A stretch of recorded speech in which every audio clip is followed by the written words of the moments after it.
My great focus, as you know, if those have stayed with me for years, first of all, in some kind of Buddhist-sounding sense, is just to relieve suffering.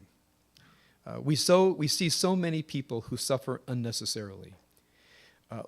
There's enough suffering in life already built in. We're all going to die. People whom we love are going to die. There's going to be illness. There's going to be things that are going to happen in lives that are just so painful to us just by the risk inherent in being a loving, caring human being. The minute you're a human being who loves and cares, even if just you love yourself in your life, there will be tragedy and pain in life. So the question is, how can we minimize the rest? So many of us suffer unnecessarily, and we cause other people to suffer unnecessarily. You know, and when I think about the deep pain that some people live, and the awful past that some people live with, the grief they carry around, and their prospects for the future sometimes see very, very dim, and just what it means for some people to get up and show up every day because of what's going on internally, either in their body or in their spirit. And I'm witness to this, as many of you are, and then I hear about the meanness, and then I hear about the pettiness, and then I hear about the thoughtlessness, and there's a part of me that just becomes, in a way, you can hear my voice, just profoundly sad that in addition to the inherent tragedy of the human condition, we all pile on, we all make it worse. Either we make it worse for ourselves or we make it worse for other people.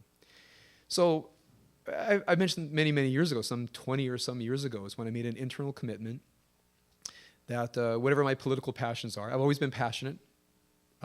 What I've been passionate about has changed dramatically in the past 20 or so years, but I've always been politically passionate. I thought to myself, I'll talk about that a couple times a year unless there's a crisis. Otherwise, I'm only going to focus on one thing, and that's how to relieve human suffering. And in our tradition, one of the great ways one relive suffering is to live a conscious life of virtue. Because in a conscious life of virtue, you learn how to manage your thoughts, manage your feelings, so that you don't cause yourself suffering. And then if you can manage your thoughts and your feelings, and then you can manage your words and your behaviors, you minimize the suffering you cause to other people. Now that's a mindfulness-based cognitive moral psychology. The religious dimension comes in, because as a religious person, I believe this takes place in the presence of the divine. And I believe in some way it is the divine that propels us toward this work.